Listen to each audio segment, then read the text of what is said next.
सेंगोल दंड हटलाच पाहिजे. ह्या सेंगोल दंड जो त्यांनी सिंबॉल म्हणून वापरलाय राजमुद्रेच्या जागी, जो की गुलामगिरीचं प्रतीक आहे, जो संविधान के सम्मान में ज्या मराठी भाषेला अभिजात भाषेत दर्जा दिला त्या मराठी भाषेचा उल्लेख करायला प्रशासनाला काय लाज वाटत आहे का?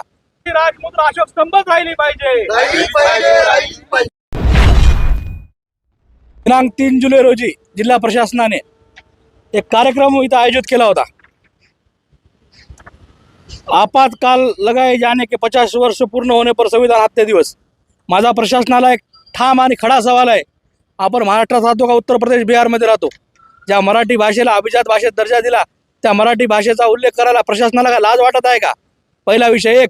दुसरा, ज्या भारत सरकारनं राजमुद्रा म्हणून सम्राट अशोक ज्याचा राज्यकारभार पुऱ्या जगाने पाहिलेला आहे त्याच्याशी प्रेरणा घेऊन आपली राजमुद्रा अशोक स्तंभ ही स्वीकारली. ती स्वीकारून आज आपल्याला 100 वर्ष पूर्ण व्हायलेत. आणि जे चोल साम्राज्य डुबवलं गेलं, जे गुलामगिरीचं प्रतीक होतं, ते सर्वसामान्य भारतातल्या नागरिकांना गुलामगिरीकडे पाठवायचं या शासनाचं धोरण आहे का?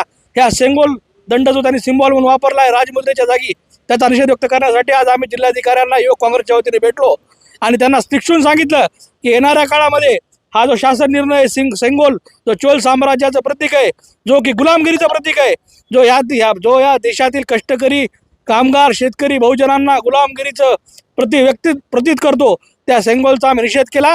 आणि यापुढे महाराष्ट्रातील प्रत्येक कार्यक्रम हे भारताची जी संवैधानिक राजमुद्रा आहे तिच्या वापरासहित आणि मराठी भाषेतच झाला पाहिजे हा त्यांना आग्रह धरला. अन्यथा आम्हाला लोकशाही मार्गाने आपल्या कार्यालयासमोर आंदोलन करावं लागेल असं देखील त्यांना दिक्षून आम्ही सांगितलंय.